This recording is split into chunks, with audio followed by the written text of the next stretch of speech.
See, one of my very beloved teachers, who was my teacher between the ages of 12 and 15 of my life, once in one of his poems says, it is in your mind and in your spirit and in the consciousness that Gauri Shankara, the Everest, remains. So climb it and try to master it. Not a literal Gauri Shankara, not a literal Himalayas. There is a Himalayas inside you. Now that, at that age, it has held me, tremendously held me. Even today, I have not forgotten it, and that's possibly the guiding principle. Then, when I grew up, it was Shakespeare. He was one, in a manner of speaking, the concretized form of Gauri Shankara. His concretized form of the Everest, like our own Vyasa. Vyasa and Shakespeare. These two became my passion. Now, Shakespeare is one of those writers who 450 years ago was born in a village, not very highly educated, not very highly qualified, but then he became the master of the theatre. And through theatre, he became a rich man. Very few instances there are in the history of literature where a man has made so much property, so much prosperity, to find such prosperity. Writing plays, professional playwright, and then today, 450 years later, we still remember him. We still offer our, not just gratitude, love, our great admiration, great gratitude. And Shakespeare is that kind.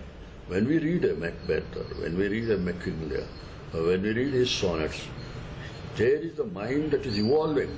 Shakespeare is an evolving kind of man. From the alphabet A to alphabet, there is no alphabet Z. There is A, there is no Z. That's why I say there is the entry to Shakespeare's world, there is no exit. You can take an entry, exit is not in your hands.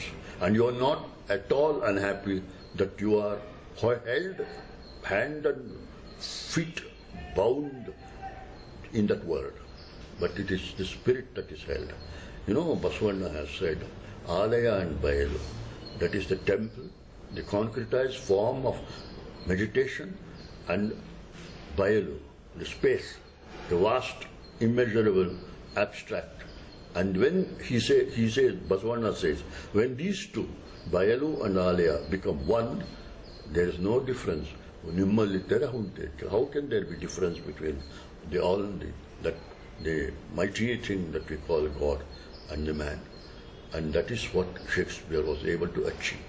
He earned money, he became prosperous, concrete world, and that was Alaya.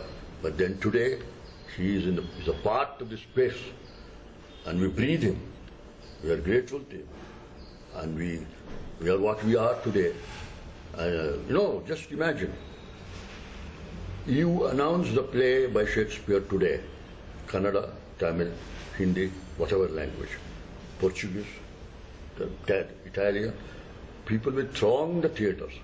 Not all of them are students of Shakespeare, not all of them are scholars certainly, but they are just, they throng the theatre.